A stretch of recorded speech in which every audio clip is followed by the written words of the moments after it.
Hello everyone, myself Dr. P.V. Reddy from Mind Care, Nellore. ఆటిజంకి సంబంధించినటువంటి పిల్లలు ఉన్నటువంటి families community సపోర్ట్ని ఏ విధంగా చేస్తామో ఇందులో పేరెంట్స్ కేర్ గివర్స్ ఎవరైతే ఉన్నారో వాళ్ళకి ట్రైనింగ్ అనేటువంటిది, రిసోర్సెస్ అనేటువంటివి, ఎఫెక్టివ్ స్ట్రాటజీస్ ఏంటి అనేటువంటి విషయం చెప్తాము. పేరెంట్స్కి కేర్ గివర్స్కి మనకు ఎఫెక్టివ్ ప్రొసీజర్స్ అనేటువంటివి, రిసోర్సెస్, స్ట్రెస్ నుంచి ఏ విధంగా కోపప్ అవ్వాలా అనేటువంటి విషయంలో కౌన్సిలింగ్ ప్రొవైడ్ చేస్తాము.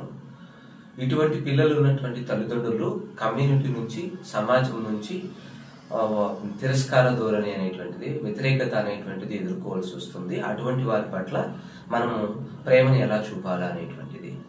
అలానే మిగిలిన ప్రొఫెషనల్స్తో కొలాబరేట్ అయ్యి, ఉదాహరణకి స్పీచ్ థెరపీ, ఆక్యుపేషనల్ థెరపీలో కేర్ అనేటువంటిది కోఆర్డినేట్ చేస్తూ ముందుకు ఎలాగా వెళ్ళిపోవాలా అనేటువంటిది మరొకటి. తర్వాత ఫైనల్గా ఉన్నటువంటి విషయము, ఇటువంటి పిల్లల యొక్క సంరక్షణ హక్కులు అడల్ట్ ఆటిజంకి సంబంధించినటువంటి వారి యొక్క స్కూల్స్లో కావచ్చు లేదా కమ్యూనిటీలో కావచ్చు, ఈ కోఆర్డినేట్ ఏ విధంగా చేసుకోవాలి వారి సంరక్షణ అనేటువంటి విషయంలో ఈ ఫ్యామిలీ అండ్ సపోర్టింగ్ సిస్టంలో మేము ఇక్కడ ట్రైనప్ చేస్తాము. Thank you.